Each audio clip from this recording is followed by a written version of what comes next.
Assalamualaikum warahmatullahi wabarakatuh. Hello everyone. We are from Group 6, consists of me, Ardi Kurniawan, Takyudin Amri, Clara Maulina Sibarani, and Anggi Nova Isya Azmir. Here we will explain about tax collection process. Tax collection process is a series of measures to make tax insurance pay off the tax, debt, and tax collection fees. Basic tax collection. Number 1, central tax, PPH, PPN, VAT, BBM, import duty, and excise. For the second one is local tax, include two components. For the first component is include PKB, name, return duty, full tax, water collection tax, and the second component is include hotel tax, restaurant tax, entertainment tax, billboard tax, street lighting tax, excavation material tax, and parking tax. How to collect tax? Based on Article 9, Paragraph 3 of the 1984 KUHP Law, passive tax collection and active collection using tax bill, underpayment tax assessment letter, additional underpayment tax assessment letter, objection decree, decree of correction, appeal verdict, and review verdict. For your information, when we collect the tax, we have two ways to collect it. The first one is passive and the second one is active. Passive tax collection must be paid back within 1 month from the date of issue, while on the active tax collection, the amount of tax by increase is not repaid within 1 month from the date of issue and can be extended to a maximum of 2 months for small business WP and WP in certain area. Tax collection procedure. Number 1, letter of repayment. The DBP due after 7 days is not repaid. The second one, first letter. The letter of repayment remains repaid within 21 days, issued by the state tax bailiff with a billing fee of 50,000 PNBP.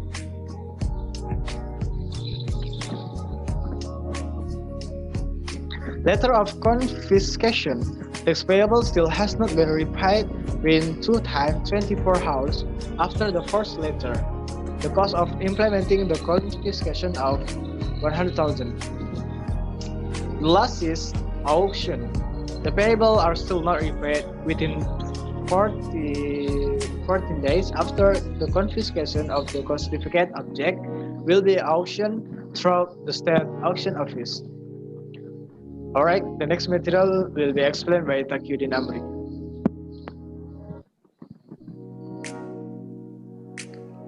Alright, I will continue my friend explanation. So the next is tax collection by forced letter or penagihan pajak oleh surat paksa. So the legal basis for law is Undang-Undang Nomor 19 Tahun 1997 and Undang-Undang Nomor 19 Tahun 2000. A forced letter is a letter to pay tax debt and tax collection costs. The contents of a letter is the name of taxpayer or the name of the taxpayer and the taxpayer, the billing basics, the amount of tax payable, and the orders to pay.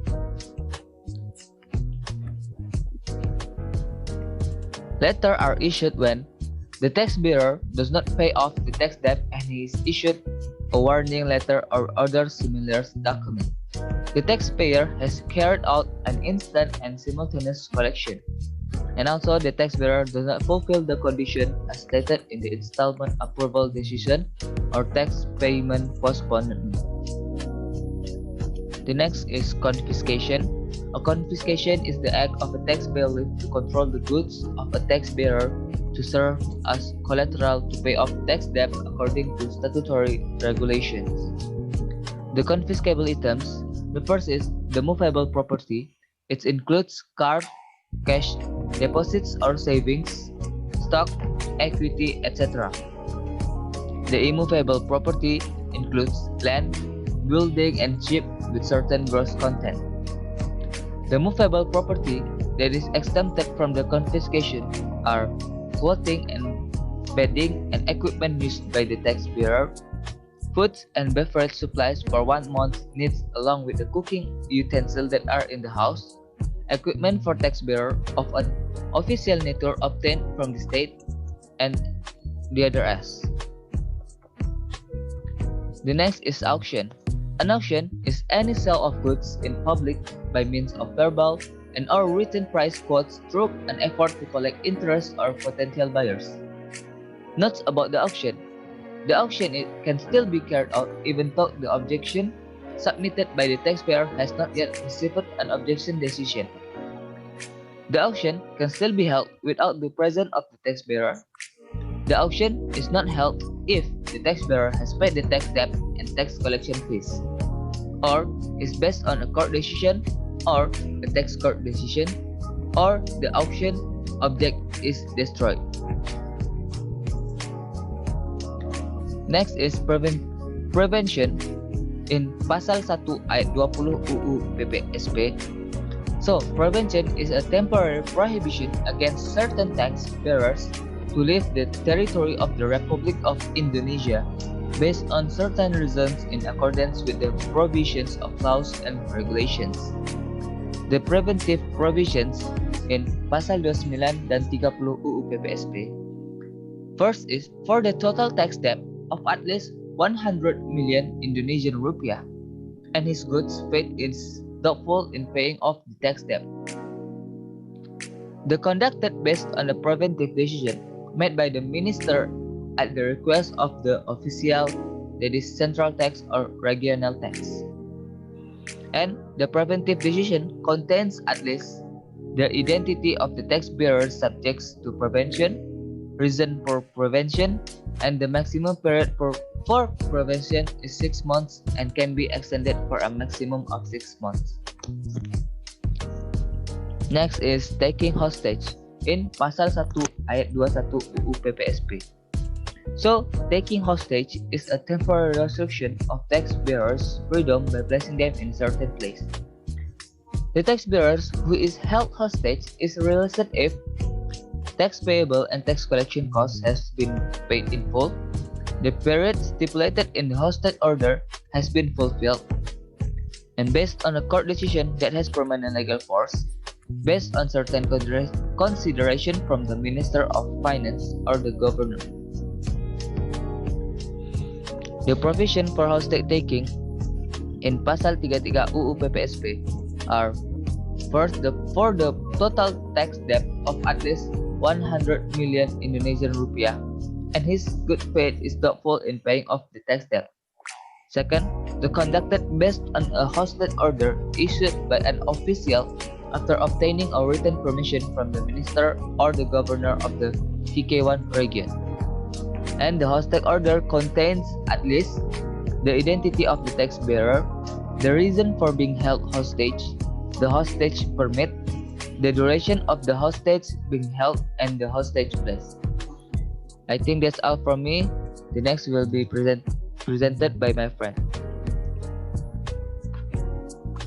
Hello everyone, Assalamualaikum warahmatullahi wabarakatuh.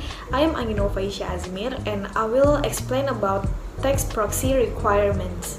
Taxpayers can appoint a proxy with a special power of attorney to exercise rights and to fulfill obligations in accordance with the provisions of laws and regulations in the field of taxation.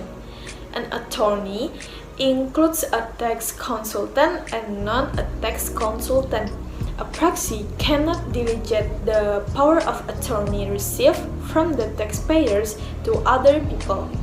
So, with a letter of appointment, a proxy can only ask other people or employees to submit and receive certain required tax documents from employees of the Directorate General of Taxes.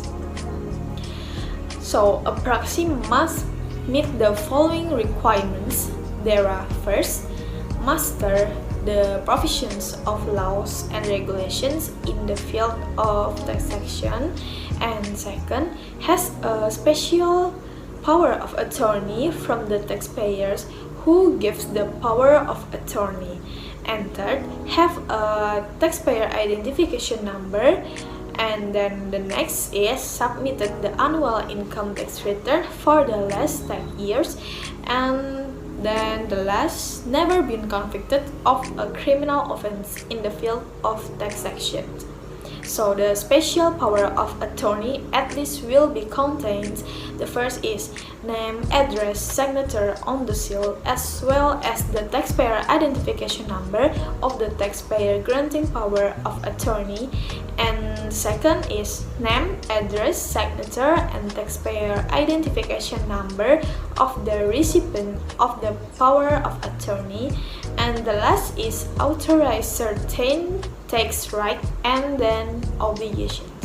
Proxy cannot delegate the power of attorney received from the taxpayer to other people in exercising certain taxation rights and or fulfilling certain authorized tax obligation. With a letter of appointment, a proxy can only ask other people or their employees to submit and or receive certain required taxation documents to and or from employees of the Directorate General of Taxes.